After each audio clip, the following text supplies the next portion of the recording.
Thank you, Dibyesh, and thank you for inviting me to join your panelists tonight in this debate. Good evening to you all.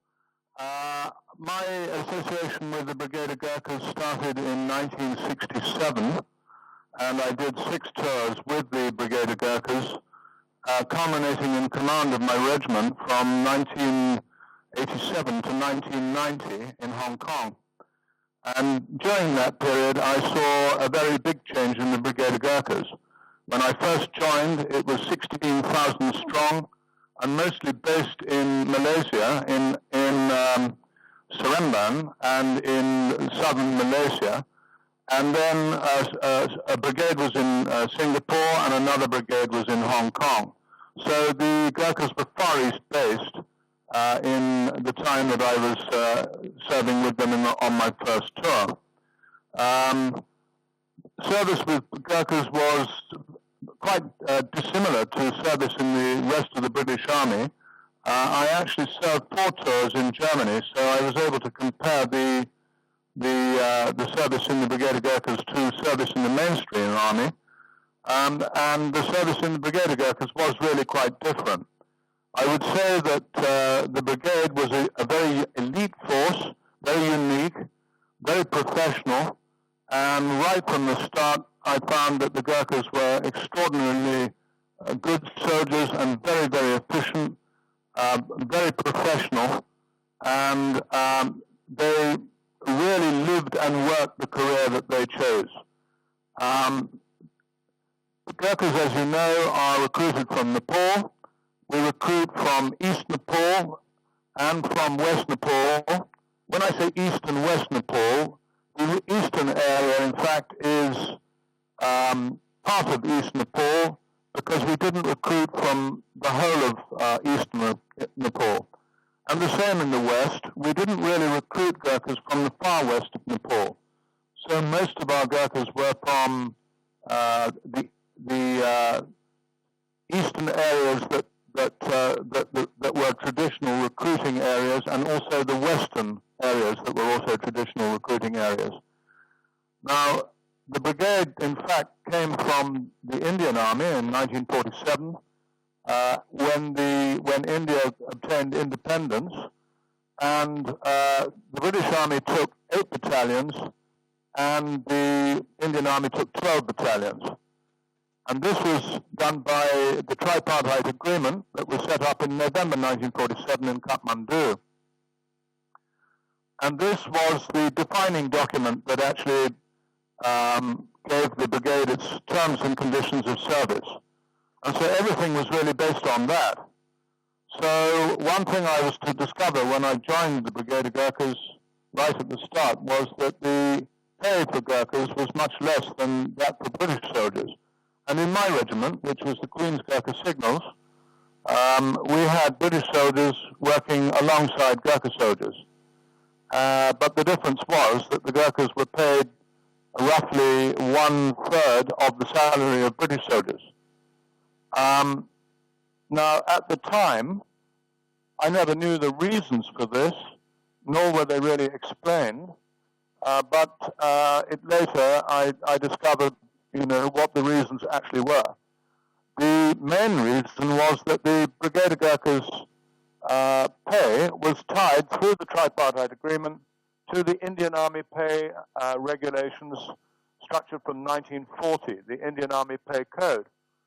And so whenever the Indians made a change in their pay, that adjustment was also made into the British Army as well. And that's how it remained until 2007. Now, when the tripartite agreement was made, the British did make a commitment to treat the Gurkhas on the same footing as British soldiers. But in my view, and I'm jumping ahead a bit, I don't think this was achieved until 2007. Now, to go back to my service with Gurkhas, I was a troop commander in Malaysia, then a troop commander in Hong Kong during the troubles there. Later, I went to Nepal, where the Eastern Area Recruiting Office was located in Dharan in East Nepal. And then on my second tour, I went to the Jungle Warfare School. And then my third tour, I was in Nepal again. My fourth tour, I was a squadron commander in Hong Kong. And then my fifth tour, I was second in command of the regiment, and finally command of the regiment from 1987 to 1990. After leaving the brigade, I joined the Gurkha Reserve Unit in Brunei. That is a force that provided security for the Sultan of Brunei, and I was with them for 10 years. I would say that the brigade has very high standards. The soldiers are quite unique, and really, as far as their performance is concerned, they are regarded as a specialty within the British Army, highly regarded. They've acquitted themselves in every campaign that we have fought. Of course, in the two world wars, they took very heavy casualties. 43,000 Gurkhas gave their lives in the two world wars. I think 150,000 were wounded. They have served with great valor, huge valor.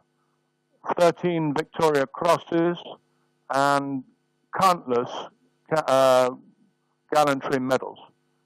So the Brigade of Gurkhas is a very fine organization. I'm proud to have served with it. And now I feel that I must give my time to rectifying these anomalies that exist. And there are, unfortunately, a lot of anomalies, and presumably these will be covered this evening. Dibyesh, that's my opening statement. Okay, thank you very much.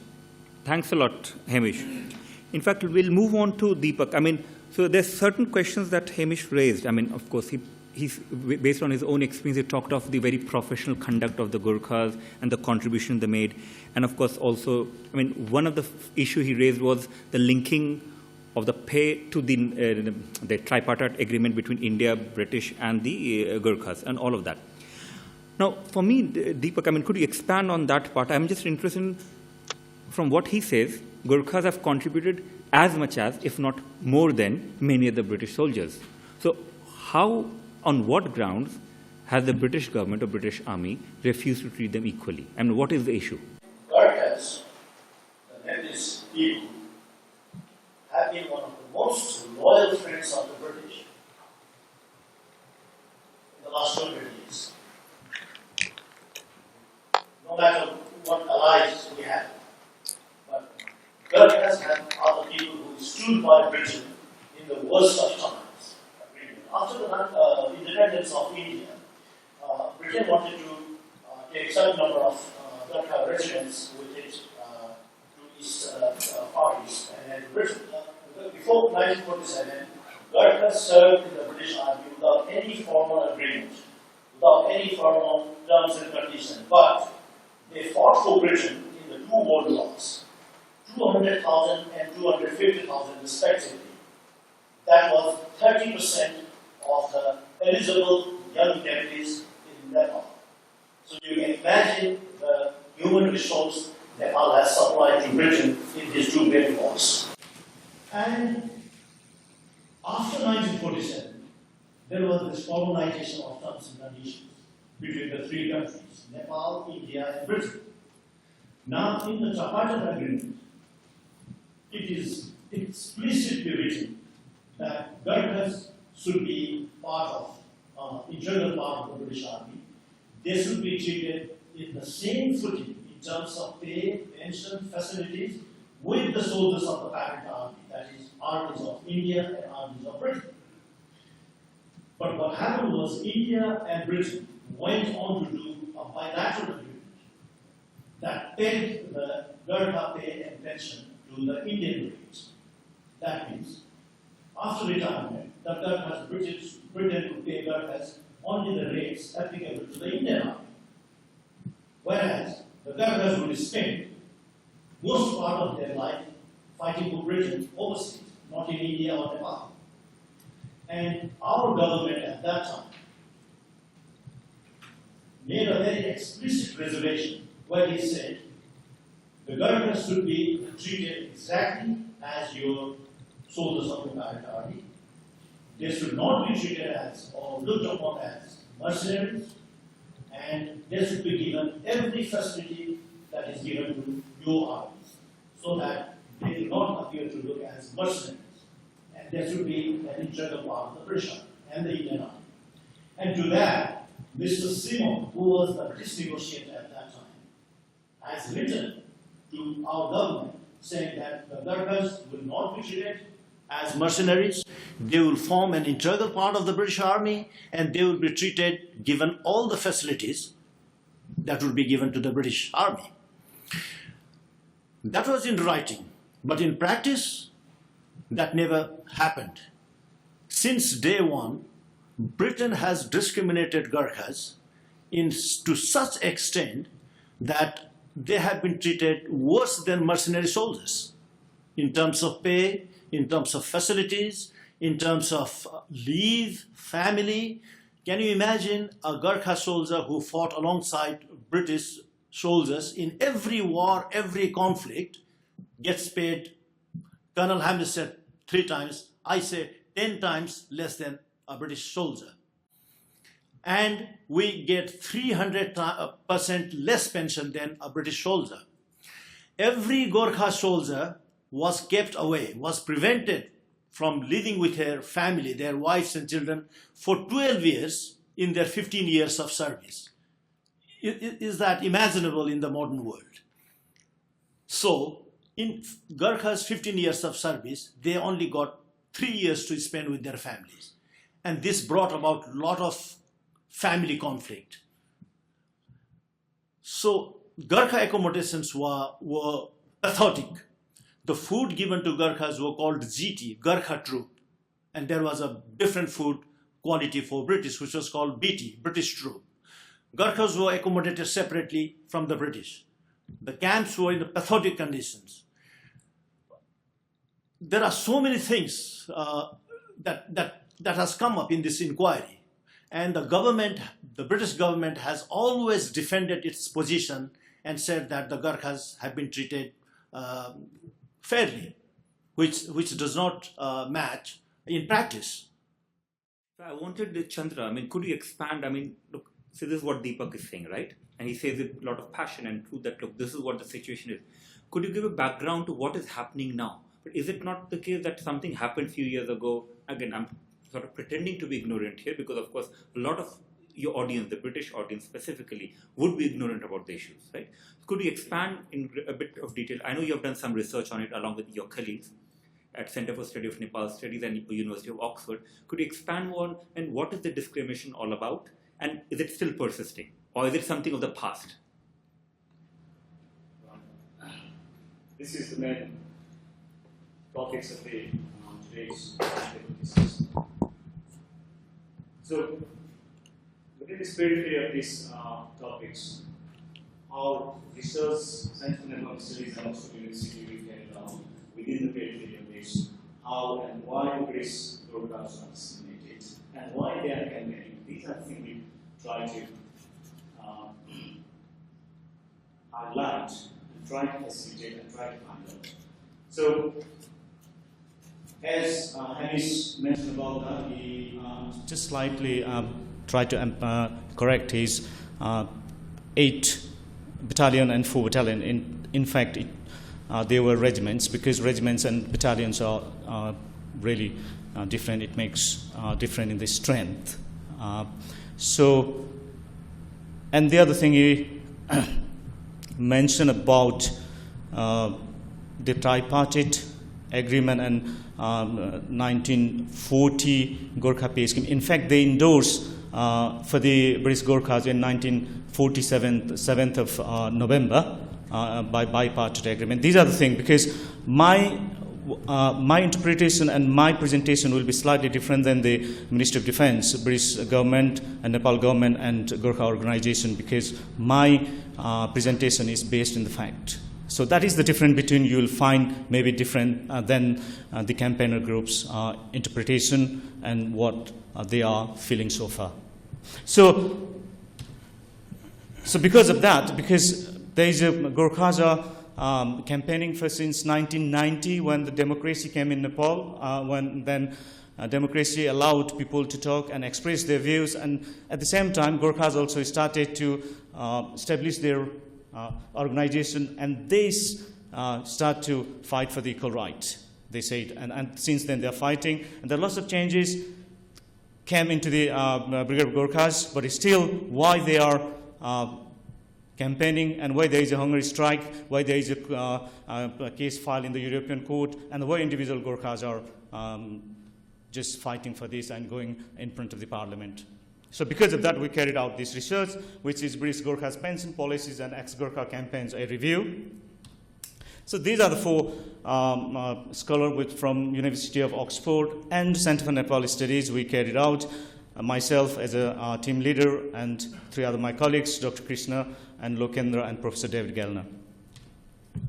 So our aim of the report, then we produced a report, and then aim of the report was like to provide background on the unresolved Gurkha pension issues and to assist participants in the debate to achieve a better and balanced understanding, clear understanding that recognize the position of diverse stakeholders and thereby assist the source for appropriate solution. That is what our aim was. And we use method, this is more applied especially for the academician colleagues. We use ethnography and anthropology methodology, and also we reviewed existing treaties, including human rights treaties and court verdicts and other literature related with the Gurkha issues. So our research findings is CNSUK reviewed British Gurkhas pension policies and ex-Gurkha campaigns and found inequality in pay, pension, and other terms and conditions. And the current ongoing debate revolves around the legal and fair versus legal and equal, because British government is claiming that they have been treated and they are treating Gurkhas fair, legally and fairly, and Gurkhas are fighting for legal and equal. And our interpretation is fair. The word fair is not measurable and not statistically not quantifiable. You can't measure it. So how much is the fair? But equal is based in the human rights, all treaties and rule and regulation and acts. So you can measure it statistically significant. For example, 5 oranges equal to 5 oranges. Okay, that is the thing is Gurkhas are fighting for. So they are fighting for equal treatment to their British counterparts, and Commonwealth citizens, those who have served in the British Army since the establishment of the Commonwealth and the British Army, and transferring to the British Gurkhas into the British Armed Forces as an integral part of the British Army. So I'm going to cover a bit historical backgrounds. This is what Mr. Deepak Maske mentioned about how loyal and how good and how friendly and how dedicated and why and how they fought for the country, crown, and people of the United Kingdom.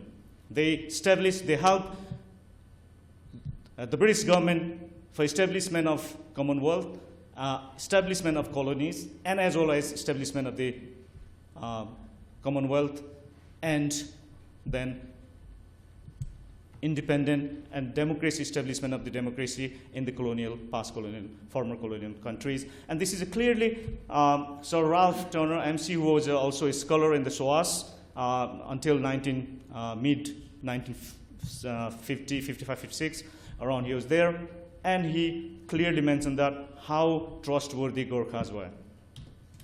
And I'm just slightly, because I'm just trying to, this is a repetition, but slightly this is based on the facts. So in the First World War, Gurkhas fought. In the eve of the First World War, announcement of the First World War, there were 120,000 Gurkha soldiers participated in the First World War. That was 2.12% of Nepal's total population.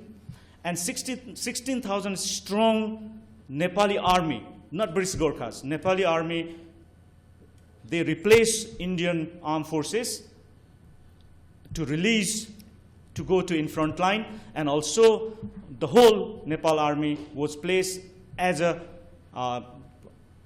disposal of the British government. That was, and in the Second World War, 6 million total population. From that population, 131,000 Nepali citizens was engaged in the Second World War. So these are the contributions. And as Hamish mentioned, that 13 Victoria Cross, in fact, First and Second World War, 12 Victoria Cross won by the Gurkhas and one in Borneo confrontation, which was in 1965. So altogether 13. So 43,000, there is no accurate, I mean, how many Gurkhas were killed, but approximate, and so many scholars, they refer, they estimated as a 43,000 Gurkhas killed, Nepali citizens killed in the First and Second World War. And many disappeared. And there was a, back in home villages, there was a trauma, and at one point, there was no young Nepali boys around the country in the villages in between First and Second World War time. It's total, almost empty. So since the separation from India, 1947, after signing of the tripartite agreement, before that, bipartite agreement was signed in the 7th of November, 1947 in Kathmandu, followed by tripartite agreement on the 9th of November, 1947 in Kathmandu. And in Kathmandu, and in bipartite agreement, which become later part of the tripartite agreement, because tripartite agreement is a compilation of so many agreements they put together in one place. And then after that, 1947, Gurkhas fought in the Malaysian emergency, where 269, after that, after First World War and Second World War, 269 Gurkhas been killed in active service, 204 in Malaysian emergency, 59 in Borneo confrontation, 3 in Hong Kong border duties, and 2 in Falklands, and 15, more than 15 now is going on ongoing Afghan war, and is then 54 wounded and 100 disabled. So these are the background history of that. And the recruitment in the British Army started in the 1815, before signing the Sugauli Treaty.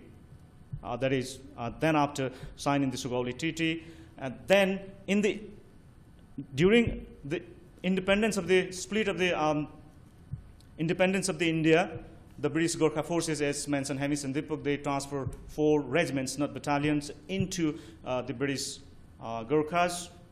And the pay, pension, and welfare was based in the bipartite agreement, which is called IPC, Indian Pay Code, and that is the main issue which has generated the current debate and conflict. That is the main thing. That is the reason why CNSUK has recommended to abrogate tripartite agreement and make it to bipartite.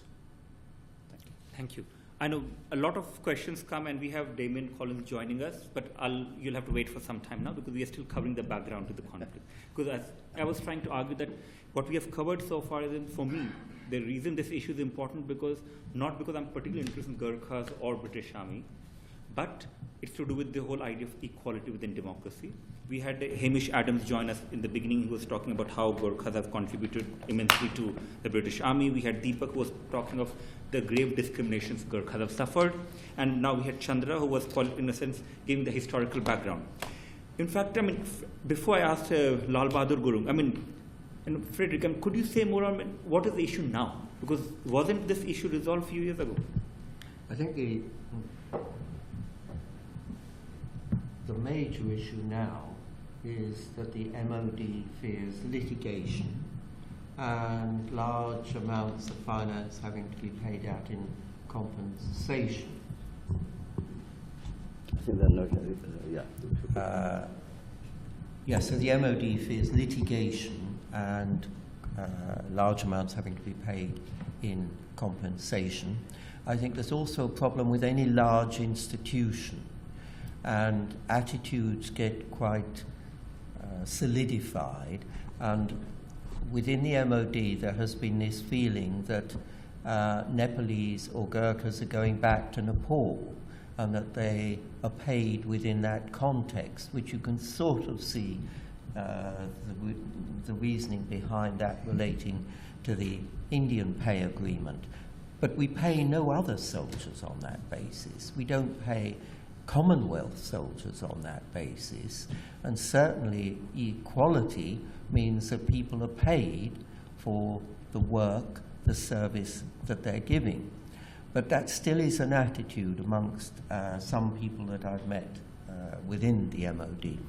The major issue is to resolve a number of anomalies, a fundamental root of which is this question of equality, equality whilst in service, and equality for those who have now retired. And there are a number of individuals who actually have big problems in this area. My belief is that the MOD will have to be really pushed into it, because the fear of litigation in any large government institution makes people very, very cautious. I do believe that there is an enormous responsibility on the MOD in respect to its legal requirement of care for those who've been in the service. And certainly that it hasn't acquitted itself as well as it should have done in respect to Gurkhas. Okay, thanks. In fact, you have served in the British Army yourself, right? Yes. I just wanted to, I mean, how does it have an impact on you? Okay, good evening, ladies and gentlemen. I'm Major Lal Bahadur Gurung, and I am one of the living victims. Fortunately, I managed to come here. And obviously, the rest of my fellow brothers and sisters who haven't managed to come here today, who would have poured their stories, etc. Therefore, I'm representing everybody, so please take that into consideration. The gentleman from MOD just said that, yes, it is a very sensitive issue, and then the TPA was raised by both Dr. Chandra Laksamba and Mr. Deepak Maske. And I would like to say that the TPA, the tripartite agreement, was sort of like taboo to us, or I was blind to it until about 2005 and 2006, when the Labour government brought into force freedom of information, right? Then after that, only it came into our eyes. Therefore, what I would like to say is that now, in your topic, Dr. Dibyesh, it says politics and principles. Yeah, perfect. And then again, in there should come truth and principles. Should be included there, right?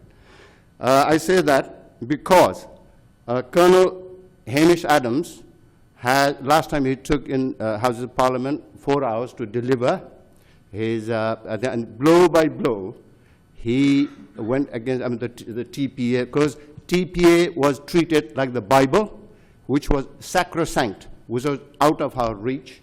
Yeah. So now that you've heard the truth on both sides. Obviously, the MOD is saying, as per the TPA, we are sort of abiding. Sorry, I'm not pointing now. No, I'm not getting and then, yeah.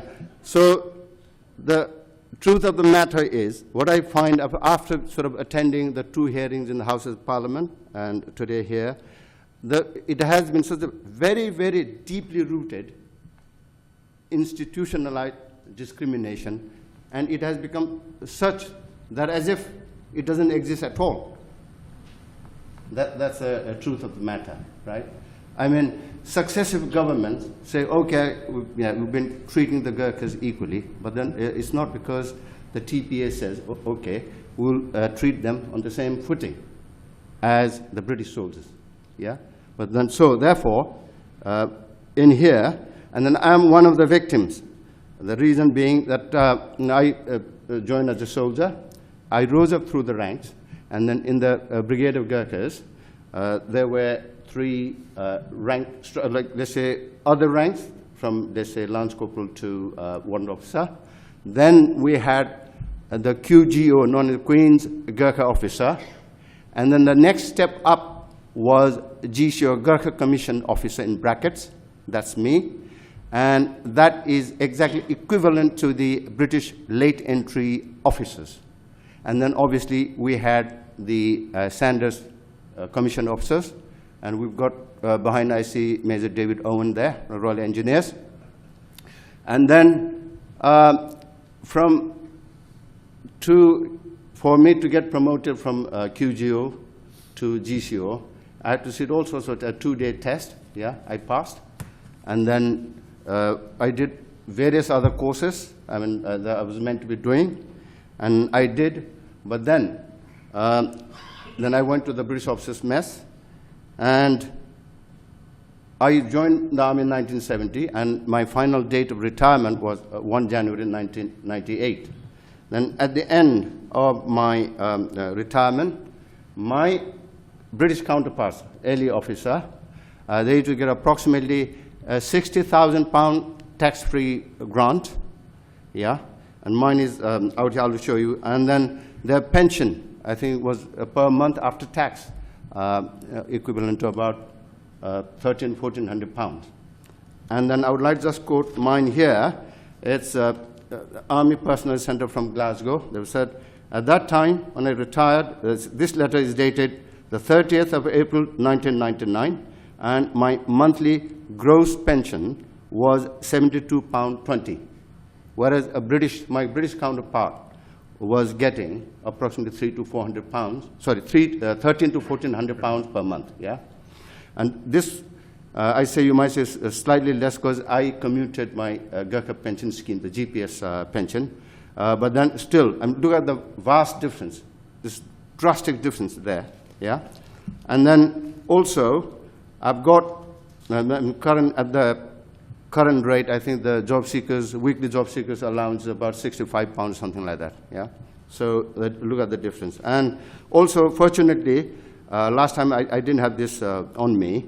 I found at my home my 1999 and 2000 P60. Yeah, P60, and my gross taxable pension yearly, that is yearly, per year, is £847.84. Yeah. And then I was taxed on that £194.81. And also, following on to that, this was issued by my paymaster in Church Kirkham on 22 May 1997. The grants I got was £6,644.44, and the lump sum I got was £9,411.11. And the pension, in the paymaster slip is given £72.35 monthly. So you see the gross difference between my British counterpart, and myself. And I did all the necessary courses, and as a sort of like old soldier with Sanders Commission officers, I did my platoon commander's course, and then also my company or squadron commander's course in Westminster, and also I did the junior division staff college course, which I passed. And the way that I've been treated is, now this serves as an example. So from me down to the last soldier, it'll be exactly the same. And then I would like to just point out that obviously pay, pensions, allowances, and then there is MUGA, known as married unaccompanied Gurkha allowance, and for minor things not covered by the Queen's regulations, people were sent back to Nepal barefooted without any compensation after doing 13, 14 years service. And I think I see here Nanda Lem. Could you please stand up? He is what? How many years service did he do? 14 years. 14 years. So he got nothing for minor thing. But then that wasn't sort of not covered by the Queen's regulation. Yeah. And then I see I would like to serve one Captain Tirthaman Gurung from Royal Engineers or Gurkha Engineers. Could you please stand up? Yeah, he is another member. He was a class 2 surveyor, a well-qualified man, and at that time he said, he hasn't got the paperwork with him, but then he said he was getting, let's say, a tech allowance of £18 per month, whereas his British counterpart would be getting £120 per month. So look at the vast difference. I mean, he did the same course, he passed with flying colors, etc. And now, therefore, my request to the honourable MPs would be that CNS UK have established the true facts and figures, and that is not a bluff. I mean, it's on paper with Dr. Chandra Laksamba, his colleague Dr. Adhikari, and also Professor Gelna from Oxford University. So that is a fact. So we can't deny it. And then Satyagraha team, led by Mr. Deepak Maske and Gyandas Bhai. Could you just sort of stand up, please? The one who went on hunger strike, he's there. And then his team, Krishna Bhai, could you just stand? Yeah, the Satyagraha team. And also the BZW, Brigade of Gurkhas Welfare Service, led by Major Tikendra Dewan. Unfortunately, he's not here today. Again, their, I think, case is still in the European High Court. I think they got a negative reply, I heard, and then they've again sort of challenged. And then NESA, anybody from NESA here today? Nepal ex-servicemen's army, they've submitted their thing, and then GESO. And then obviously Colonel Hamish Adams, being a British national, and who commanded Chinese, British, Gurkhas, I think Indian, and in Hong Kong we had there like Pakistanis, sheikhs, etc. I think, I'm sure you must have commanded all of them. Therefore, his written submission and oral submission, I would say, is 100% true. Therefore, which we can't deny. Therefore, based on this basis, so the truth, this deeply, deeply ingrained, institutionalized discrimination should be, I think, abolished, and it must be demolished, like the Berlin Wall was done in the early 1990s. Okay. So I mean, and then the other thing that I would like to highlight is, I mean, like what do you call? Earlier on, the gentleman on my left did mention, I mean, it comes down to money.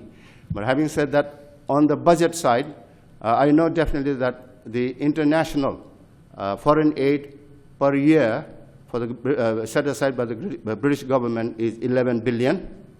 And then last year, British government offered 200 million pounds to India as an aid. But then India said, we don't need your money, but British government said persuaded to take, and then India took it at last, and they're, what do you call, almost, I mean, equivalent to UK economically, and then they've launched their own space program. And then there is another 14 billion sort of allocated per year to the European Union contribution. There is a contribution of 14 billion there.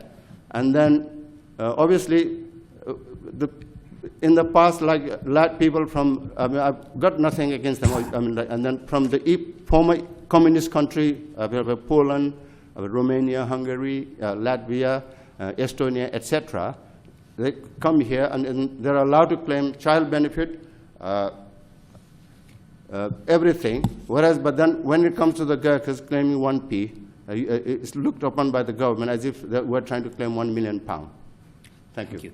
In fact, I mean, if you ask me my view than the others, the question here is that clearly, I mean, this picture we are getting is Gurkhas have contributed equally to the British military, and at the same time, they're not being treated that equally, right? I mean, we can move on to Damien. I mean, Damien, you have not heard all of it, but you'd be familiar with the story. I mean, what is the problem? I mean, what's the problem with the British government taking that step and providing equality to the Gurkhas?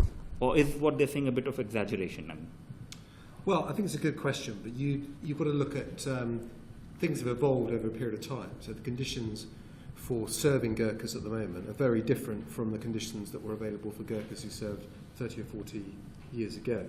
So you've got a legacy problem of people who had a much worse deal and are living on a much worse pension than would be the case for people who are serving today. And I think during the parliamentary inquiry, and indeed for a long period of time, the Gurkha Satyagraha has advanced their arguments. And I would look at them in three groups. I think They require different responses from the government, and they're subtly different as well, but they're equally important. I think first is looking at not so much sort of the quality of pay, but the quality of treatment. So I think a good example are the Gurkhas who were made redundant after the conflict in Malaya. So people who had their service sort of commuted earlier than they expected.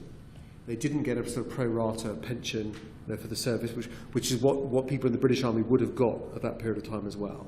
And they were left with a very, very poor deal. And a number of older Gurkhas, who were part of that, who served during that period of time, have been left on, very, very modest and challenging means. Now, you look at something like that and say, actually, is it fair, is it right that people were treated in that way at that time, looking at the regulations as they were? And should something be done about that in form of redress? There can be a debate about whether the extent to which people should be compensated, but certainly should that be put right now, at least because the income they get from now on is more equitable, is more like what it would have been for a British serving soldier at that time. And so I think that's about fairness in the way you treat people. And looking back in the past, and I said this during one of the hearings, I think the Queen said this about Britain's relations with Ireland. I think it's a good comparison. As you look back at the past, and there are some things that you'd have done differently and some things you wouldn't have done at all. And I think you look at this and say, actually, there are things that reasonably the Gurkhas shouldn't have been treated in that way. We should do something to put that right, and that was wrong. There's a second question then about saying, well, should Gurkhas always have received the same paying conditions, the same pension terms as serving members of the British Army all the way through, and therefore they should be compensated for the fact that they weren't retrospectively for the amount that was different. That is a more difficult question for the government. Obviously, involves a lot more money, and there's also a question then of saying, well, actually, people entered freely into agreements at the time. They signed up to them. It was clear what the arrangements were, and that was their decision at the time. So I'd see that as different from looking at the way people were treated, and certainly the veterans of the Malaya conflict, who were treated, I think, very unfairly as a consequence as well. So you might look at those two things separately. The third question is, I think, if we got to a position where we looked at compensating or providing better pensions for some of the older members of the Gurkha community that are resident in the UK at the moment, some of whom said during the inquiry that they would return home. That's up to them. They would receive whatever settlement the government agrees to, and it'll be up to them what they do. There'll be no compulsion to them to return to Nepal if they don't want to. But one of the things people have raised is, well, one of the things that might prevent people returning to Nepal, or if they did make them want to come back, is the fact that the quality of services in Nepal is nowhere near comparable to what they might get here, and therefore the ability to come to the UK to be treated in the NHS is very attractive, and therefore they would like something equivalent. I think there's a third area then, which is saying, could we do more through the Department for International Development to support Nepal and to invest in infrastructure projects in Nepal that would benefit the whole of society there, but particularly the retired Gurkha community as well. I think that is a third very important part of the issues that we're considering at the moment, and deserves a lot of consideration. I think it's something I would hope the government would be very open to. So I would separate into those three areas, and probably I think the third thing in terms of the DFID budget, that's a pitch we can make to the government as a result of the inquiry, and then I think looking at the first two, I would imagine the parliamentary inquiry will produce a series of recommendations around the first two. I think the first one, in all honesty, is probably the one where you'll probably find the government most willing, most open to doing something, and I think that would be a massively important step in the right direction. What I think we should do, though, as members of Parliament, and in terms of the spirit of the inquiry, the spirit of the response, is a recognition that the Gurkhas deserve to be treated equally. There has been unfairness in the way the Gurkhas have been treated in the past, and we need to do something about it. Now, in terms of, I understand that you're trying to distinguish between different categories of people and all of that. In a sense, when you look at DFID and what can they do for Nepal, but that's very long term. As you know, that international aid has not actually helped most countries to develop for a long period of time. So that may not address the kind of concerns that, let's say, someone like him, if you have to address him, and he's getting very low pension compared to other people. How would that be? Let's say he has this sense of grievance that he's being paid a lot less even now compared to his British counterpart, simply because he happens to be not British but Gurkha. So in a sense, what you are saying, hopefully, and even that's a hope, because it's not clear what would happen, but even if the government recognizes that unfairness, does something, how would it address his concern? I mean, or people like him. I mean, there are quite a number of people like him. Yeah, I mean, I suppose it might depend on.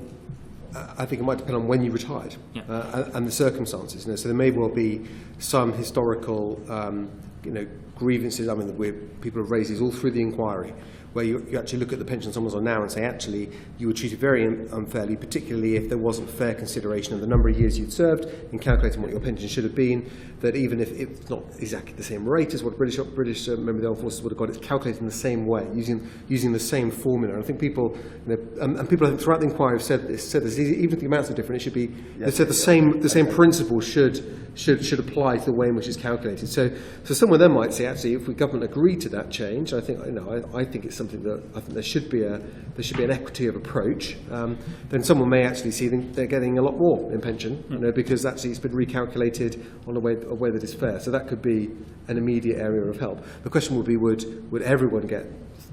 People, individual cases will be different, and I think certainly depending on the service periods, and we heard this throughout the inquiry, depending on when you served and how many years you served, you could be treated very differently. Sort of. Okay. In fact, before I ask, is that a solution? Yeah, I perfectly agree with you. What I would like to say is, what do you call? Okay. I joined 1970, and then retired to 1 Jan 1998. What has happened is that only 36% of my Far East services was counted in my pension, whereas 64% was discounted. As a result of that, at the moment, me as an early major, I get only £583, which at the moment, whether it be a British private or Gurkha private, after doing 22 years immediate service, they would be getting about £200 or £300 more than me. And then this, I think, is wholly wrong and morally repugnant, because why should my Far East service be taken away? Oh, not only my, because it was, I so happened to be in that group that I was given because my final date of retirement was 1 Jan 98, and then therefore, okay, Lal Bahadur, you've been given the choice whether you want to remain in the Gurkha pension scheme or armed forces or revert to or go to armed forces 75 pension. So I went to 75. But then when I volunteered, that okay, you've agreed, sign and seal, you can't complain now. And then I did, and then suddenly I'm put in this position. Now, why should 64% of my Far East service be taken away? That's morally wrong and repugnant. Thanks. Wondering, could you expand more on, in terms of what Damien was saying, right? Do you think that's a sensible solution? Well, I more or less agree with Damien's point number 1 and 2, but the third point, as I understand, is like giving more sort of aid for infrastructure development through DFID and all that in Nepal. I think that's a non-starter, because this is like saying, okay, you have worked for us equally, very hard, very loyally. So what we are going to do is we are not going to pay you, but we are going to give some money for your country and do some, infrastructure development. That is not going to help individuals. That is totally non-starter. We are talking about our individual and our families. We are talking about our hard-earned wages here, and not about development. Development is already, it has, the first world like UK has to commit certain amount of their GDP for third world countries, for developing countries like Nepal. There is no doubt about it. You cannot compromise a hard-working soldier's wages and pension with infrastructure. That is totally, that is non-starter. So I do not agree with that point at all. Deepak, so I'm setting up my 3 options. I wasn't saying it's sort of, one of those 3 will be the answer. I'm just saying there are 3 sort of categories of response. And you could see a mixture across the 3. That's what I was saying. The third option is a non-starter for us. But his first and second options, yes. If you take a holistic approach, like he rightly mentioned that there are a certain number of Gurkhas, I think roughly 6,000 people now surviving, who fought for Britain in the Borneo and Malaya confrontation. And can you believe that these people were given just few pounds at the end of the conflict and 2 meters of plain clothing and sent home. Now you might wonder why 2 meters of plain clothing. We are now told that just in case they die on the way back home, it is to wrap the body. And few pounds to cover their expenses. Is that what British government's moral obligation is? Is that equality? If it had not been for the Gurkhas, the Borneo and Malaya confrontation would not have been won. Had it not been for the Gurkhas, there would be hundreds and hundreds and hundreds of more British soldiers as Japanese prisoners of war. Without the Gurkhas, it would be difficult to confront the Germans. So the Gurkha contribution for the British development, British expansion, British democracy, and in home security is enormous. You cannot bear the debt of honor. But the successive governments say, we owe the debt of honor to Gurkhas. What is debt of honor? Is it just word of mouth? Does the debt of honor give you enough to feed? Does it educate your children? Does it give you a roof over your head? What is debt of honor? It has to be seen. It has to materialize. To treat by treating Gurkhas equally. Okay. No, yeah.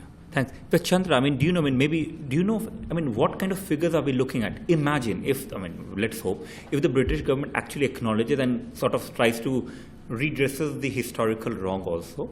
I mean, what kind of figure are we looking at? Is there any figure people know? What, I mean, 2 billion, 5 billion? I mean, what kind of figure are we talking of? Has anyone done any research on that? The figure Minister of Defense currently stating is really highly exaggerated than it's supposed what to be. What figure are they giving? Do you know? Because the calculation is very complicated. If we'll get, because we requested Ministry of Defense under the Freedom of Information 2000 Act, but the calculations and bases are very difficult, but we try to calculate it. Currently, under the Gurkha pension scheme, British government is paying monthly £4 million, and now we found there are 250 to 300 differences in the pensions, and then you can multiply by that 4 million to monthly how much will be total amount. That is the thing. So, but calculation is very complicated. We have calculated, but still, because based on the length of service and the exchange rate, because the money currently Gurkha pension scheme is based in Indian currency. So, okay. So these are the things. But before the issue, what evolved here is, I think I'll show you one PowerPoint where you can see exactly how many pensioners and what was the differences in 1989 and okay. that is thing. Yeah. And yeah. These are the things. And hopefully your last questions also I'll be able to okay, sure. answer. Sure. There are 5,000 from the Second World War. Non-pensioners are still in Nepal, and those are uncountable estimation. But those after 1948, 6,534, most of them are here in the UK on pension credit and without pension, doing 4 to 9 years service. And those are which Mr. Maske mentioned that they discharge giving lump sum money 300, 320 and 360, depends on their service, 4, 6 and 9 years. So then those are the things without pension. And after 1975 implementation of Armed Forces Pension Act in the United Kingdom, before that pension was as a grant in this country, but after that APS 1975 pension became as a right. So after that, those who discharged, I've seen ex-Gurkhas here, those who Mr. Lal, when he asked them to stand up, those are 542. So altogether 7,076 non-pensions are. But these 542, they will get pension, preserve pension if the pension will be equalized, or the Gurkhas will get equal pension. Right. and those are the non-pensioner. You will see the figure exactly. And 20,774 under the Gurkha pension schemes are getting 250 to 300 lesser than their British counterpart currently, and 2,161 those who enlisted before 1 October 1983 and retire after 1997 will get, they are going to get AFPS pension, not their full length of service, which is also, they will get only, before 1997 pension is 23 to 36%. Those are 2,161. They will be eligible to transfer to AFPS 1975 when they reach 60. And 280, they are already getting equal pensions. I think now I answer your pension. Those who enlisted after, not equal pensions, there's a mixed pensions. Those who enlisted before 1997 and retire after 1997 but completed 22 years service. Very complicated. So 280. And the currently 3,500 serving approx, but now is day by day going down, this figure, are getting equal pay, pension, facilities, welfare with effect from 8th of March 2007. Okay. That is they are getting. So the Nepal government what observed and suggested British government in 1947, 11th of November was fulfilled on the 8th of March 2007 after 6 years interval. Before that, all Gurkhas who served in the British Army are counted as a mercenary soldier, because Nepal government very clearly said, please give them equal pay and pension and welfare to erase or to wipe out the stigma of mercenary thing. Okay. Yes, Okay, troops. Deepak, That is the thing. Okay. I have to add Very, something yeah, on this very okay, sure. quickly. But can I just make this very clear? A few years back, I think about 3 years back, the Ministry of Defense came out with a figure about if Gurkha pensions were raised in equal terms to British soldiers, the cost implication would be about £2 billion in 20 years. So the crux of the issue is 20 billion pounds, 2 billion pounds in 20 years. There are always cost implications. Now, does that mean you shy away from the principles of equality? Does that mean you bury your principle, your human rights, and not pay just because it costs the government 2 billion over 20 years? And the interesting other side of the story is the claim that the Ministry of Defense makes every time that Gurkhas are financially very costly to maintain, or would be very costly to maintain if the pensions were raised. But you must also understand the Ministry of Defense and the British government has saved millions and millions and millions of pounds over the last 200 years by not paying Gurkhas equal pension, equal pay, leave pay, not giving them family allowances, and on top of that, using the recruitment system in Nepal to sell Gurkha young Nepalese to Singapore police without the knowledge of Nepal government. The Nepal government has no formal agreement on this issue. Every year, the British Army recruits number of Gurkhas. Say, these days, it's about 100 to 150. And about 50 to 60 young soldiers are brought to the training depots in Britain. It used to be in Hong Kong before. They were trained in military, basic military trainings, and then sent to Singapore police force. Whereas our government has no formal contract with Singapore police. So why is this happening? So why is Britain moaning about paying Gurkhas when it is already making millions of pounds of saving? In India, India is very comfortably and happily maintaining more than 50,000 Nepalese Gurkhas in their army, and Britain is moaning about paying 16,000 Gurkhas. Is the Indian economy better than Britain's? Or do these Indian Gurkhas come from a better off background? Why is Britain moaning about paying them? Fear of litigation, fear of that compensation and everything.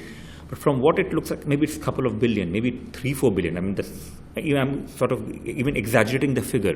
So apart from that, is there any other reason why institutionally MOD is okay with that history of discrimination? Because remember, even in the 2009 and other, the changes that were brought in was not brought in by the government willingly. In sense, it was had to be pushed for and struggled for by Gurkhas and supporters, including Joanna Lumley and people, right? Yes. I'm just wondering, is it therefore simply about money, or is it something institutionally problematic with how MOD functions? I think there is something institutional. I think that unfortunately the fact that the Brigade of Gurkhas has really been its own world outside the army, the normal day-to-day running of the British Army. Operationally, yes, it's integrated, but in the sense of management, the brigade has very much been its own world, which has meant that attitudes often that have been lost in the broader army have been on occasion retained within the Brigade of Gurkhas. It certainly seems that in the management of its terms and conditions, clearly there's a difference, and I think I'm right, Deepak, that the inland revenue, yes. Because the MOD hadn't actually paid the national insurance Correct. for some years. They were recently fined £2 million. So there is something institutionally within the bureaucratic system which has definitely helped this confusion. And I think that does arise from the fact that the Brigade of Gurkhas operates to an extent outside the border line. In fact, Damien, I mean, listening to them, I mean, understand you were giving very, in a sense, almost supportive but also complicated picture, in a sense, trying to balance between what government may or may not do and what the Gurkhas deserve. I'm just curious, listening to all of them, I mean, it seems that Britain has been using and abusing Gurkhas, and I use the word abuse deliberately, for centuries now, more than 200 years, right? Okay. They've been using that, and in some sense, it's not simply about where to get that 2 billion or 20 billion or whatever from. It's largely about, I mean, in a sense, I would say institutional racism within Yes. the system, where they feel that because Gurkhas are not British in some sense, and they have been willing to be exploited. And you were right. You at one point you said that, look, some people willingly signed up, right? So they were willing to be discriminated against. Therefore, they deserve to be discriminated against. Kind of principle. I'm not talking your ideas. I'm talking, but this is how MOD seems to function. Well, I'm not sure I agree with that entirely. I think that with any bureaucracy, any government department, I think often people's response initially will be to look at the contracts, look at the letter of the law, and they might say, well, you come to us now, you say, actually, we think we should have got a better deal than the one we signed up to. And they say, well, sorry, that's what you signed up to. We've honoured to the letter what we said we would do. We've not broken our agreement, and therefore we don't see any need for change. So you say, well, what are the reasons for change? I think when you look at the residency campaign, I supported the Gurkha campaign for, that all ex-Gurkhas should have the right to come and settle here. Because I took the view that I think military service is a perfectly legitimate route to citizenship. We give citizenship to hundreds of thousands of people all the time, every time. And I said this to colleagues who were looking at the statistics. So we're looking at, in sort of 2007, we had about 170,000 net migrants in this country, about 25,000 from India, and 15,000 from the Philippines. None of these people had done any service for this country before, and we were quibbling over the idea of a few thousand Gurkhas coming who had. And that was clearly insane, and it was wrong, and it was change, and that was the right thing.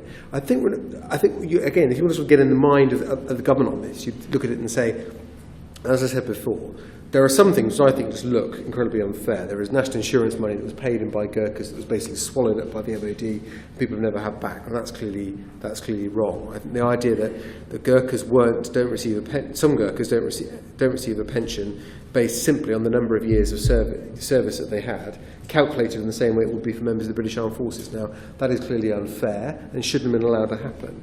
So I think you can look at, well, how do you put those things right? I think the amount of money required to put some of those things right is actually not so enormous that money would be the issue. I think it's getting people to accept that actually people were treated very unfairly. But you do get, there is then this broader debate, which is not just about the Gurkhas, but which is about the whole of the public sector in the UK, which is that on pensions, for example, people don't have the same pension entitlements. And we've had this debate in looking to reduce some of the government's pension liability costs for the public sector. If you're a serving police officer and you retired 10 years ago, you retire. Then if you're a current serving police officer, you might retire in 10 years' time. And that's because people have been retiring longer, they'll be drawing out longer, and therefore the current level of the old scheme wasn't sustainable, and therefore it had to be changed. Now people feel very angry about that, but that is, if you look right across the public sector in this country, you will find that, be it from the armed forces or the doctors, nurses, policemen, you will find that agreements change over time, and that people sign up those agreements. So it would be very difficult. I think the government would find it very difficult to move to a system where we accept actually across the public sector uniform. We accept that if you did a job, that you get paid, you get the same pension equally, regardless of when you served, when you retired, and how long you'll draw from that pension scheme from. The things do change and evolve. But I think what is in terms of the principles that should underpin this is that people should be, although the rates may have changed over the years, people should be compensated in the same way. So that's where the equality should be. So 16 years of service for a Gurkha should be compensated at the same rate as 16 years of service for a member of the Grenadier Guards, even if the salaries were different and the actual what you take out is different, but the principle about the level of compensation should be the same. And where that hasn't been done, I think that should be changed, and so that people get compensation based on the period of service that they conducted, regardless of when that service was. Okay. I have to say, you were one of the most, in a sense, I wrote a few MPs, quite a few MPs, right? And of course, those who are somehow associated with this issue, and you're one of the ones who prompted, sort of replied promptly and without any problem. In a sense, I guess you're already in some sense sympathetic to a lot of what they're saying. But why do more of MPs not do the same? Why can't they see through the same kind of thing which you were able to see, for instance? Well, I think I'm fortunate. I've met with large number of people in this room during the inquiry, and with the deputies in the Gurkha community and focusing on my constituency. I've had first-hand experience of their grievances and their concerns, and I think it is important that they're taken seriously and that we seek some form of redress. I think this year, we have the centenary of the First World War coming up. I think it's a significant anniversary. Next year, we have the 200th anniversary of the British Treaty with Nepal. I think the time has come. What we're looking to do through this inquiry is not only the MPs involved make a decision ourselves that we will put to the government, but also hopefully next month to have a debate on the floor of the House of Commons where we look to engage the House of Commons more broadly in some of these issues too. Because in fact, one of the things I was thinking of is, imagine a scenario, right? A hypothetical scenario where you had hundreds of British people going abroad and serving in the military of another country and facing this kind of perpetual discrimination historically, but also until recently. Would the other MPs, again, I'm not talking to you individually in some sense, and I don't want you to see as representing other MPs, I'm not doing that. But I'm just wondering at the sort of callousness of not only MOD, but generally the political establishment and defense establishment, they couldn't see the injustice of it for so long, because had it been the other way around, where British would have been serving, let's say, in American military or Chinese military, okay, they will not serve in Chinese military, but in American military, and facing this kind of discrimination, would they not have then realized the But it's exposure to the issues, and I think some people aren't aware of the complexities of the issues and some of the injustices that have occurred that just look plain wrong. And I think you look at it, and it goes back to contracts. And I think what you see, comes out really clearly, is that historically the Gurkhas were treated as a colonial army, And sadly, those rules and regulations continued far longer than should ever have been allowed to have happened, and most of the injustices are based out of that. I think so. But I think people aren't aware. There's not the level of awareness of I mean, I think one of the things, I can't remember the year it changed, but when was the year it changed? You could only marry someone from Nepal if you're. Yeah. I mean, it's just. And that went on to the early 1990s. I think, didn't it? I mean, it's just incredible. I think that people aren't. I think when people are confronted with these realities, I hope. That as we do that, as we produce our report and as we have the debate in the House of Commons, that more colleagues will realise actually there is a lot more to this than they realise. Yes, in a sense, I mean, a lot of work can be done through, of course, not only what you do, the campaign groups, but people like us, I mean, academics who could try to raise awareness amongst the general public and, of course, hopefully the MPs. You had something else before I open the audience. I just want to add on to what Damien just said. I think the fact and emotions go side by side on every campaign. And why do people campaign? Because they are emotionally hurt, they are discriminated, there has not been equality, therefore there is emotion and there is the factual things go side by side. As per the point that Damien just read about contract, everybody signs a contract and then they agree to abide by that.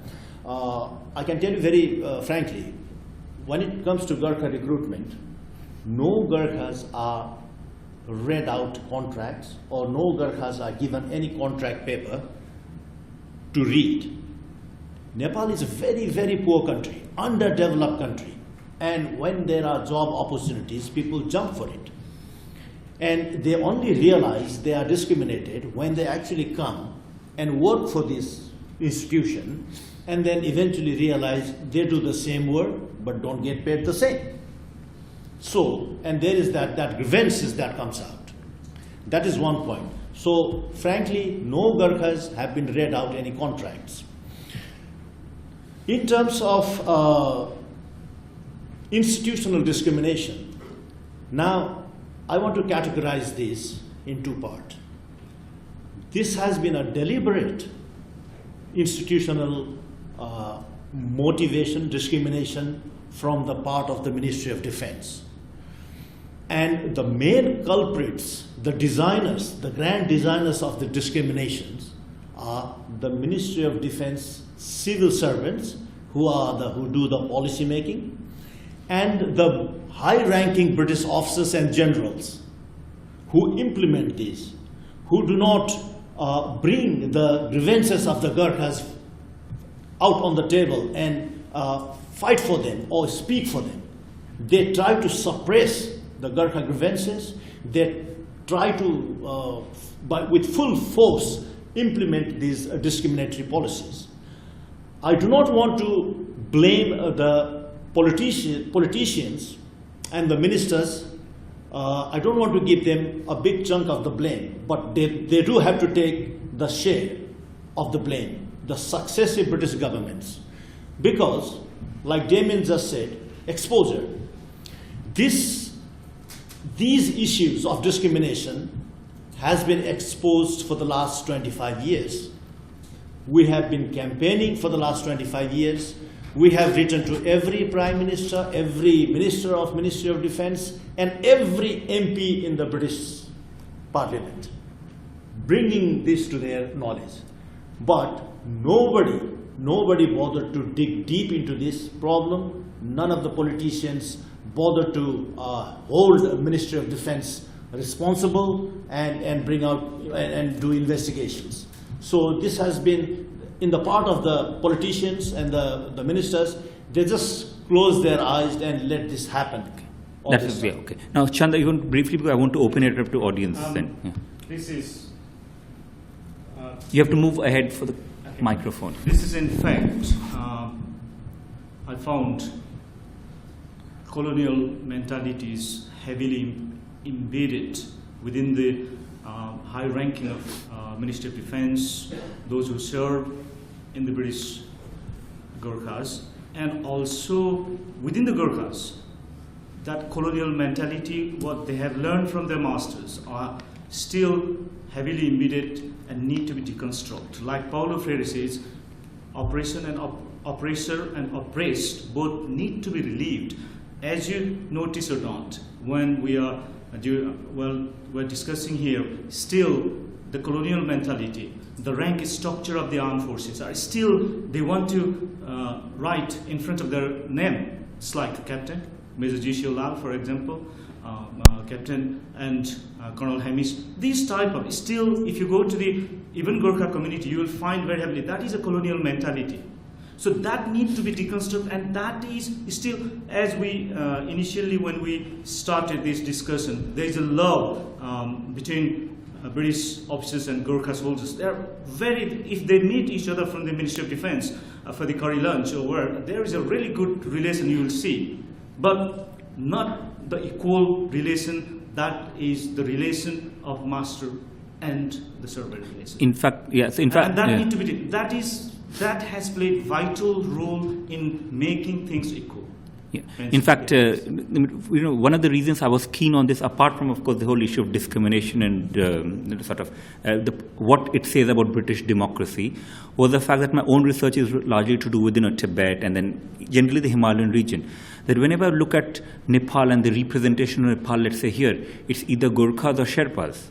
In both senses, they're nice, cuddly people who work very hard, but they're largely subservient to us. And the kind of, I was looking at, I've done historical work on, how, let's say, in 50 years or 80 years ago, Gurkhas and Sherpas and other Nepalese and others were looked at in the region. It was all about loyalty.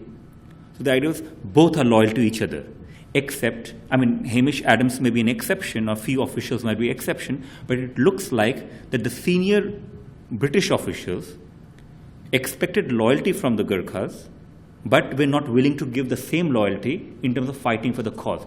In fact, I want to open up to audience, and in fact, first question I want to ask is, how many of you have actually served in the British Army? How many of you, right? How many of your, because you served along with not only Gurkhas, but you served along with, let's say, the, British officials also, right? You had officials who were British. How many of them actually support your cause? Would you say most of them, or not many? Very rare case. Rare case. So okay. So in general, then, the message I'm getting is that most British officials who may have good relation with you, have curry and whatever, and even have sort of treat you very equally on day to day, are not willing to sort of support your cause for equal pay. Am I right? Now, I would like to start. Who wants to start the first question? We can start with them. Yes, gentleman there. Can you give your name and then say something? Yes. Who you are, yeah.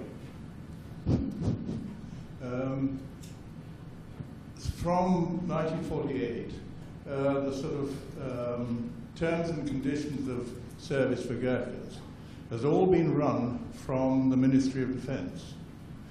And British officers who supported Gurkhas very often found themselves without a job, in contradiction to their loyalty to the Gurkhas. And that didn't help matters at all, because what should have been brought to light was not. And it's been carried on all since. And some of the generals who've come out of the Gurkhas, there was only one who really fought for them, and that was Walter Walker, who extended the brigade from ceasing in 1960 to what it is today. So there are very few officers who had the guts to actually fight for the soldiers. And that is one of the main problems. Many of them were kicked out of the army when they were supporting the Gurkhas against MOD. Why? Why was, do you know why? I have no idea. I'm not a god. I don't know the answer. So, anyone has an idea why the MOD would be so hostile even to British officials who were supportive in the past? I'm an ex-Gurkha line boy, grew up in the Gurkhas from 1948 to 1968. I'm dubbed by Gyanraj as the living witness, silent as I was. The reason is, British forgot what is the cost of loyalty, what is the cost of people dying for their country. The Gurkhas were taken, let me make this statement very clear, and I've made it once before, that they were taken to Far East under the tripartite to protect the British, last vestige of British colonies, Malaya, Singapore, Hong Kong, Borneo, and Brunei. They were there to defend the conduit of revenue to British Treasury.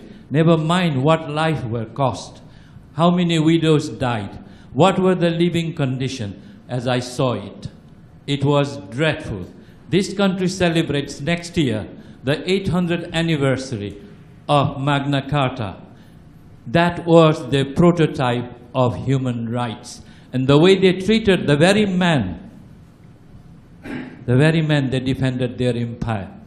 Right up to their South Atlantic, East Timor, I think is disgraceful. We keep going on about the pension scheme. It is worse than the maize in Hampton Court, I can tell you. And that is really demeaning to the loyal Gurkhas. I have seen widows going home within 3 months of a husband's death. I have seen Gurkhas being sent home. The Malayan emergency, the Gurkhas were the 70% of fighters. There were some West Indian rifles. The British soldiers went home, but the Gurkhas took Malayan emergency. The Malayan government has recognized it, and the Brunei government has recognized. Today, I've been told by the brigadier in the signing of convention between Purbright and Working Council and the army that it is the Sultan of Brunei who pays for the Gurkhas. The British taxpayers doesn't. And I said it earlier in the other meeting that 11 billion is earmarked for foreign aid. 2 billion for Gurkhas is nothing. If you look at the number, there were almost 250,000 Gurkhas who died for this country. And I think it's shameful that they quibble and quibble and quibble. 67 years since the tripartite was signed. And I find is that this Christian country, and I'm talking as a Christian, the ethics, the morality, the edicts, I tell you, you should be ashamed. If we had the like of Wilberforce and the Clapham Four in the House of Commons, it would have. The two satanic mills, to quote William Blake, in here was the MOD and the HQ Brigade of Gurkhas. They are the one who have been causing all this problem all along. I don't blame the MPs, because if they know the truth and if they really mean what Magna Carta means, time is running out, 100th anniversary. My country gave this country war chest, millions of pounds in today's money, and 110 to 20,000 Gurkhas, plus 16,000 supporting the Indian bases in India. So I think we can talk and talk and talk until the cows come home. But it is time to act. And I humbly ask the right honourable gentleman who I saw in my meeting there on the 26th of September, please, for goodness sake, for God's sake, and for this country, give us what we deserve. They are dying in thousands, 20, 30,000. Please. Yeah, hold on. In fact, in a sense, I mean, is he preaching to the converted already? Because he's saying something you already, I mean, would you suggest that, I mean, the kind of noises you're getting from other MPs and the government, that possibly there will be some redressal of the kind of concerns they're raising? Yes, but we'll no doubt have a debate about whether that's what... What's your sense? I mean, what's your sense? Well, my sense is, I suppose what I've been trying to say this evening is that I think getting redress for clear, unequal treatment, I think is, in terms of the paying conditions contracts, the pension contracts, I think is an argument that can be made. And there are a series of cases that have been well made during the inquiry. I think if you sat down and you look at them and you say, this doesn't seem right and fair, the amount of money required to put them right is not that substantial, and that should be addressed. Now, I think it's a very now if that satisfies everyone, then that's great. I think to look beyond that and say actually there should be retrospective compensation to equalise all paying conditions at the British rates for all ex-Gurkhas for the whole of their service career, I think is a very different matter. And I think that is a much bigger question for the government than any British government than just looking at the Gurkha case. That throws up a whole range of issues going back to the whole colonial period that I think would be very problematic. But I think actually to address some of these anomalies we've talked about tonight, where there is clear unfair treatment in the way that people's pensions were calculated based on their service, money that was taken through their national insurance contributions they never got back, other things. I think we could look at a series of those things and say, actually, we should put a number of those things right. I think the aid budget is important. It comes up a lot. Could we be doing more through that to support Nepal in general? Is there a strong case for doing that? I think that's something that it's a side issue. It's not a side issue. It's slightly tangential to the main points we've been talking about, but it's still something we should look at. In terms of where we are today, though, I would say that when we withdrew from Hong Kong and the Gurkhas lost their home in Hong Kong, a decision could have been made then to say, well, that's a passing of the ways. We don't have an Eastern Empire anymore. We don't have colonial territories in the Far East. Therefore, we can't see what the role of the Gurkhas anymore. That wasn't the decision that was made. Actually, the Gurkhas have maintained an integral part of the army. They are paid equally now. They have equal rights in the UK, and we've been through a very difficult defence review where the army has been reduced by tens of thousands of serving members, including some Gurkhas, but the Gurkhas are still there as an integral part of the British Army, and we want them to stay there. So yeah. I think the relationship going forward, I think, can be a very positive one. I think what we're talking about is a series of cases that relate to the way people were treated in the past that need to be put right. Okay. I want more audience to ask. Do you have Frederick, you want to make a very quick point? And then I think it is important that, taking up Damien's point, that the MOD recognises the justified sense of grievance within the community. And while I can see that maybe not everything on the menu is going to be possible to answer, I don't think it's unreasonable for the community to ask for a process whereby this grievance can be acknowledged and in some degree addressed. Because I'm very conscious that, and I realise now, and actually I've only fully realised it latterly, that if you're Nepalese, if you're getting into the Gurkhas exactly as Deepak said, you're not given terms and conditions, and you really want to get into the Gurkhas. And there's many, many more young men who apply for it than get in. But you're then in a very vulnerable position. You're certainly not in the same situation as somebody from a Commonwealth country or from Britain, who has a very clear idea of what their terms and conditions are. Also, until fairly recently, there hasn't been a reasonably large settled community here. So there's actually not been the means for the Gurkhas to be able to represent their grievance. Okay. Deepa, very quickly. Yeah, just a quick one. Grateful to the young generation of MPs like Mr. Damien Collins, and there are a few others who do understand the problems. But of course, there are like hurdles and bureaucratic problems when it comes to dealing with the government. When we're talking about principles of equality, I think Britain is one of the leading countries who advocates human rights, equality around the world. It leads these issues, and then it lectures the rest of the world. And I think when you talk about equality and human rights, it should start from home, not abroad. So you should first have everything intact, everything in order in your own home, before you go and advocate around the world. For example, last year I think Mr. Cameron went to Sri Lanka. There was a Commonwealth meeting. And then he was very vocal about human rights issues in Sri Lanka. But sadly, the Sri Lankan president fired back saying, those who live in glass houses do not throw a stone at other people's house. And I think it was very meaningful that he meant to say that there are a lot of human rights issues, a lot of racism, a lot of inconsistencies in England. So Mr. Cameron should address that first rather than pointing fingers at others. That's all. And who wants to have question? No, in a sense, I'll give, before you spoken. Anyone else with a question? Is it a question? Is it a question? I want to tell you something. Okay. Okay. Sure. Or give it. Now, anything that gets put into the press, I think everyone can hear me, can they? But they're recording, so it might be better to use it. Everything that goes into the press has to be vetted by MOD. What do you mean? From stories about MOD?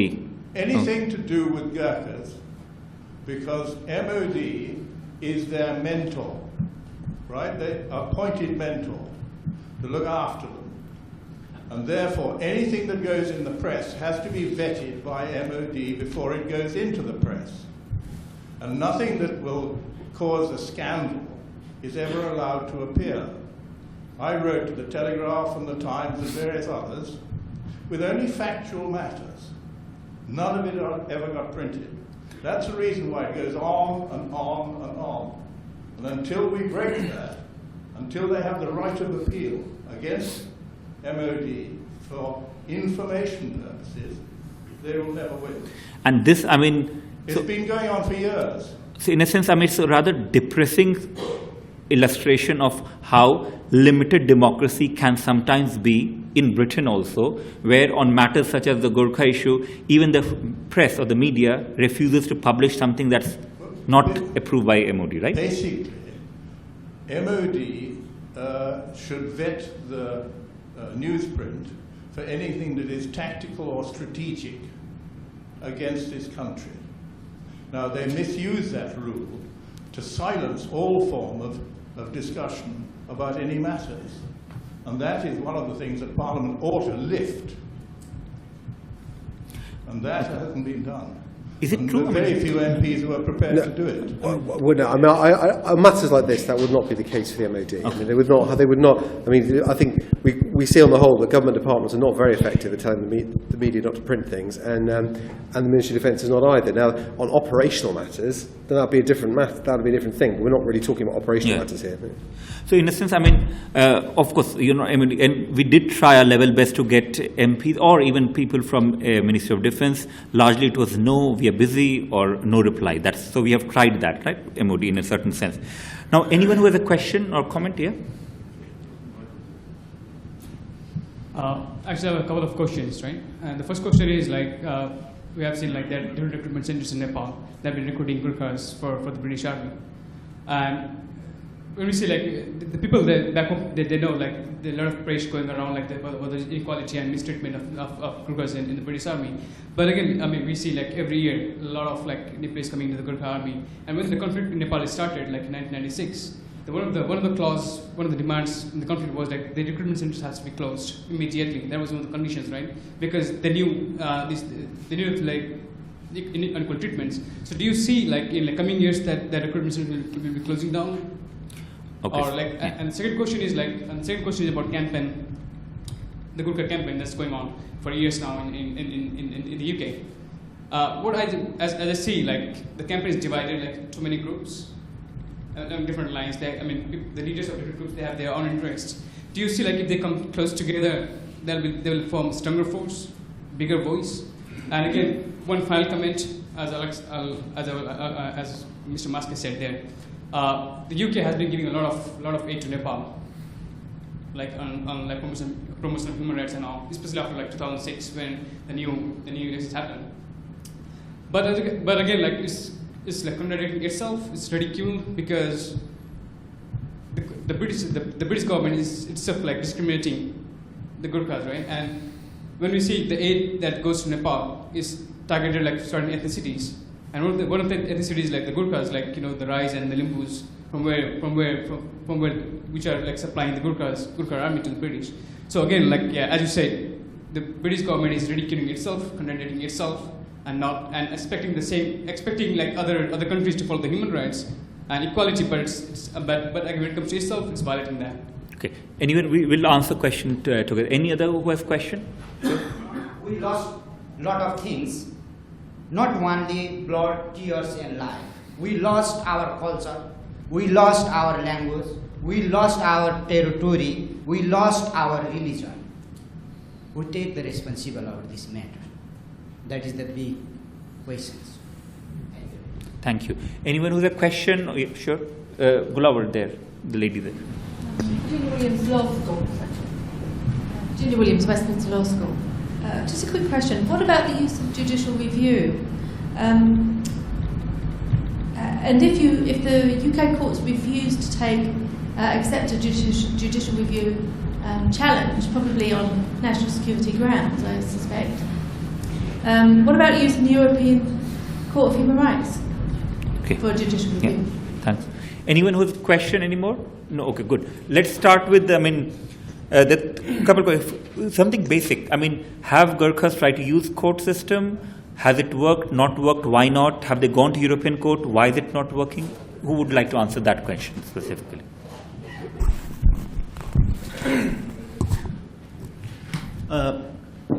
Let me start with the litigations that has taken place in UK in the last few years regarding Gurkha issues. For some reason, firstly, the resources. Gurkhas are not very well resourced, and everything is done through contributions and donations. So certainly we don't have, when Gurkha community, Gurkha organization have one lawyer, MOD comes with 12 lawyers. And for some reason, the judges and the legal system here tend to believe that whatever the Gurkhas are given or have been given are fair, and this country can make these double standards. I have all my respect for the British justice system. I respect the courts, the legal system, but I do not agree with what the judges always say. Everything that the judges say cannot be 100% right. It cannot be justice.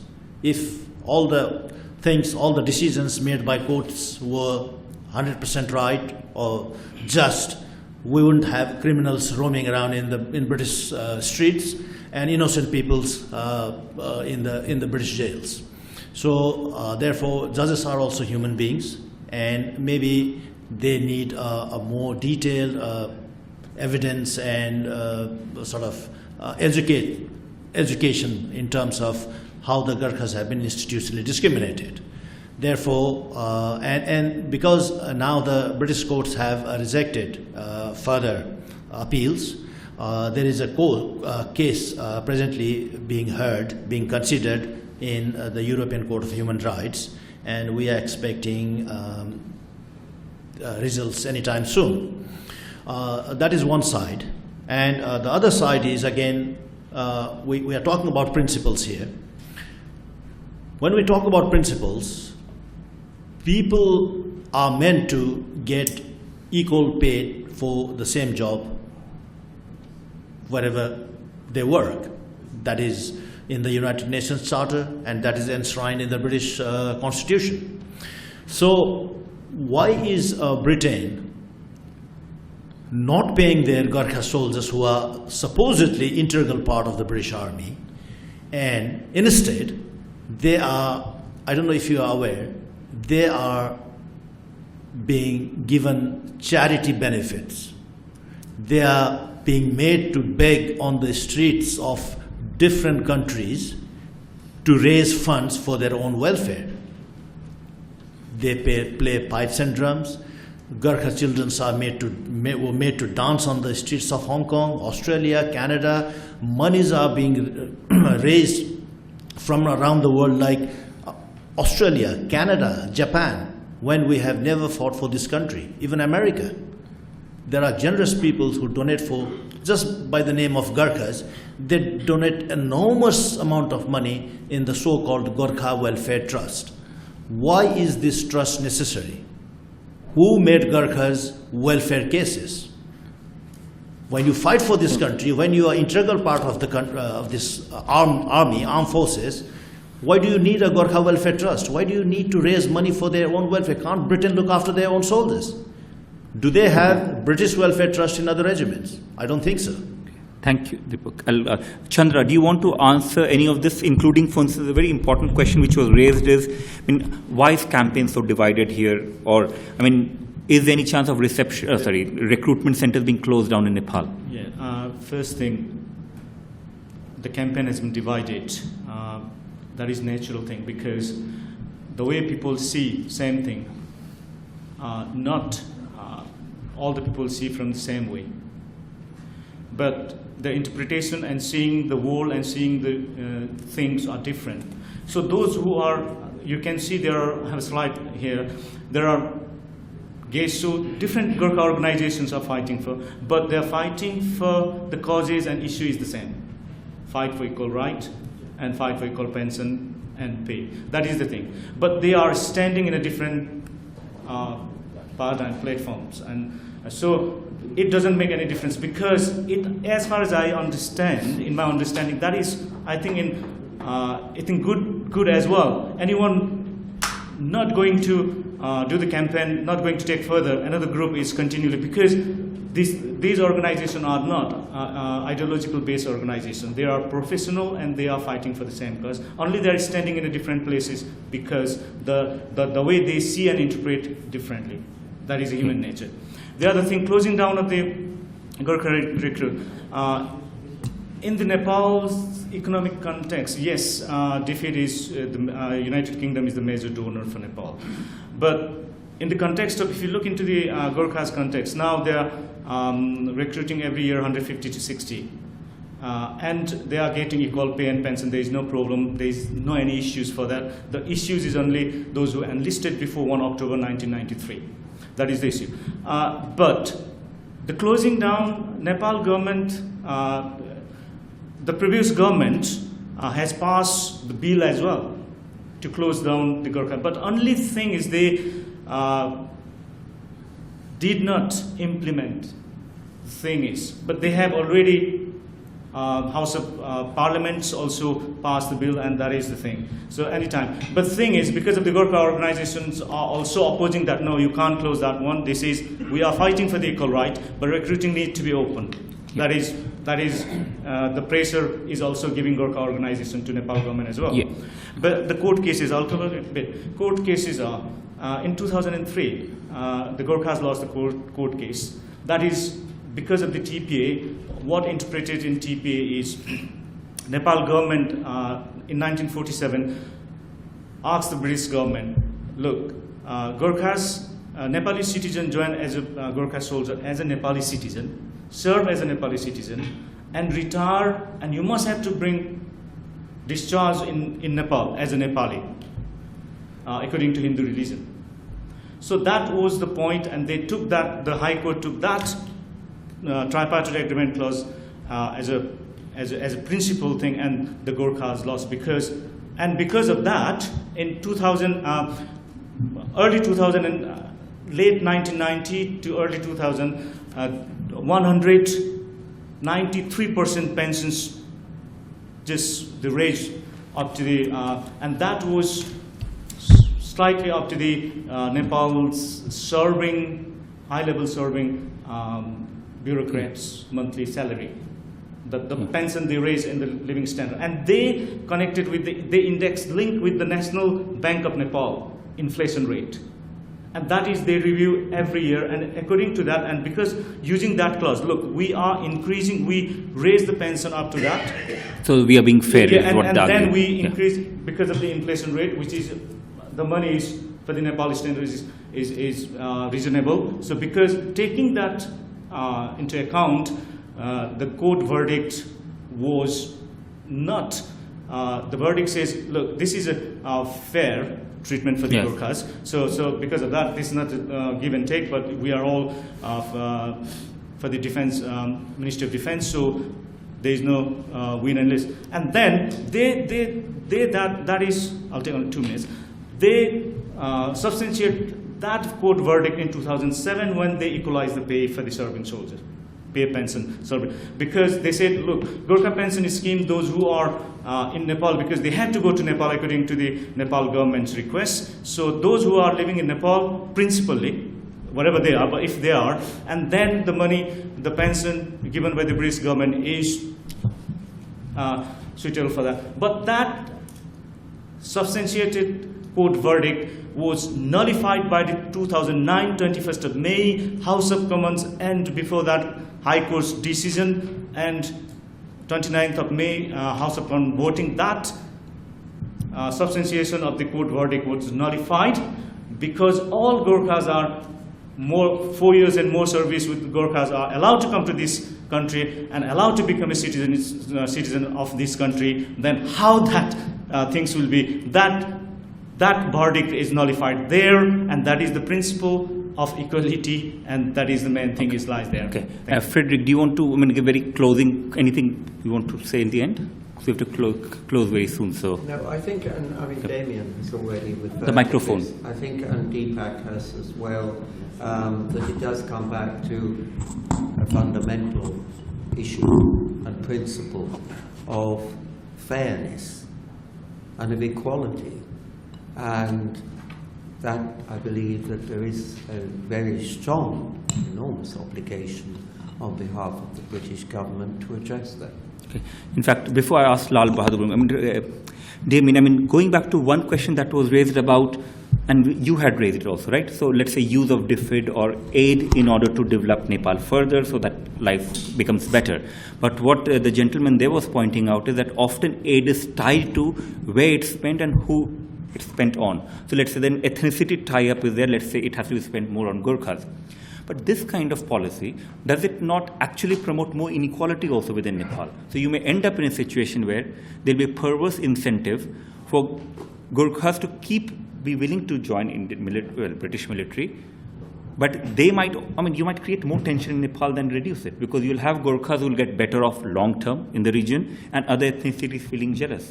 Well, no, I think what you probably see with the aid budget was if, say, we decided to use some of the aid budget to improve medical facilities in Nepal, yes, that would benefit ex-Gurkhas, because that would benefit society there as a whole. It wouldn't be exclusively for the use of one element of society. It would be an aid project that would benefit the country as a whole. So, and we do have. Obviously there is money that goes to Gurkha welfare. There is money which the government directs towards other service charities, which help all people who've served in the armed forces. If some of that money, if ex-Gurkhas feel they're not getting a fair share of some of that extra money that's going in, then that's again something we could look at in our report. But all the LIBOR fines, all the money for the banks that the government receives, all that is going to service charities. So, and there are people, there are members of the British citizens, former members of the armed forces, who find themselves in very straitened times and circumstances, and the armed forces charities do a fantastic job, often with public money as well to support them in trying to sort of redress that in recognition of the service people have given. The other point I would have come back on is the courts are open. Of course the courts are open. The case of the victims of the Mau Mau uprising in Kenya demonstrates that the courts are open to people from former colonies to come forward, to talk about injustice that took place many years ago, and they're open for all as well. But I think, as I said earlier on, sometimes what we're arguing here is actually the government may have had the legal right to do what it did in the past. The question is, was it right to do it? And that's why I think there has to be a political process which actually identifies some of these issues and says, actually, you may have the letter of the law on your side, but looking at it again, it was wrong and we should do something about it. Okay. So in terms of what would you suggest Gurkha activists and the supporters and others should do in order to help push more MPs and government to bring about change? What can we do more? This has come up in part of the questions. A unified approach, agreement from the community on the things that you want. I think what the parliamentary inquiry process may do to help is that we will, out of the huge amount of evidence that we've received, we will filter that ourselves and we will create our own recommendations. Now we'll probably discuss those, whether we've picked the right things or not. But that may actually be a helpful stage in the process. I slightly disagree with some of my colleagues at one of the last sessions we had, saying you've got to tell us what you want. I think the community is telling us what we want. What we have to do is help you crystallise some of the things you're asking for into a format that the government can work with. And we'll have some debate about whether that's been helpful or not, whether we've made it work. But will you be willing to confront MOD in case MOD bureaucracy refuses to accept most of these changes? Will MPs be willing to confront MOD? Well, we will go to the government ministers. That's why we have ministers. Ultimately, it's not the Chief of Defence Staff who decides what happens at the Ministry of Defence, it's the Secretary of State. So, okay, in a sense, we can take your words as assurance from politicians that they'll try their level best to make sure that MOD is more amenable to more fair treatment of Gurkhas. Yeah, well, what there will be recommendations, which are debated in Parliament, which are put to ministers, of which there will be a ministerial response. It'll be up for ministers to answer publicly for the response that they give. And every understanding we've been given, and I know Jackie will have said this to people during the inquiry as well, Jackie Law-Price, my colleague is chairing the inquiry, is that the government is listening. This is a real process. The government supported the setting up of the inquiry, and they are listening for our response. Lal Bahadur Gurung, any final thing? Are you hopeful after listening to Damien and others? Well, having listened to Damien on my right and the MOD. He's no, not sorry, MOD. you're not. He's sorry. There's no MOD I'm sorry. Okay. Yeah. Don't be confused by MOD. He's not MOD. First of all, I would like to. I mean, there's only one MP who turned up, because who showed at least some respect, Damien, for coming here, and then we came all the way from outside London. Thank you very much to you, and you've been very, very approachable. And based on this now, the understanding I get from Damien is obviously they'll look the written submission of MOD, and then plus the written submission by various the Gurkha campaign groups, and hopefully they will sort of like prune out the truths and principles, and then based on that, if the British government has got to sort of like compensate for everything, it must be done. And then, well, he was, he's very supportive, but then he said, right, you've got to come to a sort of joint agreement as to what do you want exactly, yeah? But from our side, well, we should be given everything that is due. Yeah, a simple, and then to do that, as I said earlier on, there is 210 billion to the welfare system, is very lavish. And then from various departments, if you borrow so much money from here, there, and I'm sure it can be juggled and it can be done. In fact, before I finish, I would like to read out a letter that Joanna Lumley, as many people in Britain know Gurkha issue mainly through her. She sent today morning, in fact, says, "Dear Mr. Anand, namaste. Please will you forgive me for the extremely lengthy delay in responding to your letter. I've been away from my desk, traveling and today's roundtable debate will be fascinating and enlightening, I hope. The 200 years of faithful and generous friendship that the Gurkhas have shown to the United Kingdom are treasured beyond words. Now with the all-party parliamentary committee of inquiry into particular grievances, I hope so much that the problems and inequalities raised will be addressed to the satisfaction of all."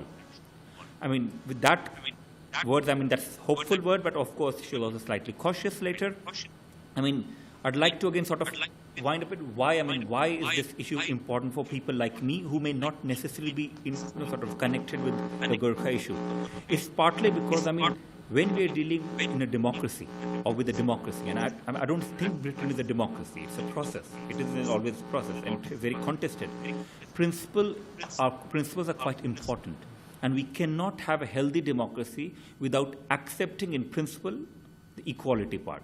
Contracts are fine, laws are fine, but they can be unequal laws and they can be very discriminatory laws too. So in some sense it's about principle of equality, but we can also sense that a lot of issue here is about politics of equality. That principle is acknowledged, but how is it to be implemented? So there's an entire politics around that.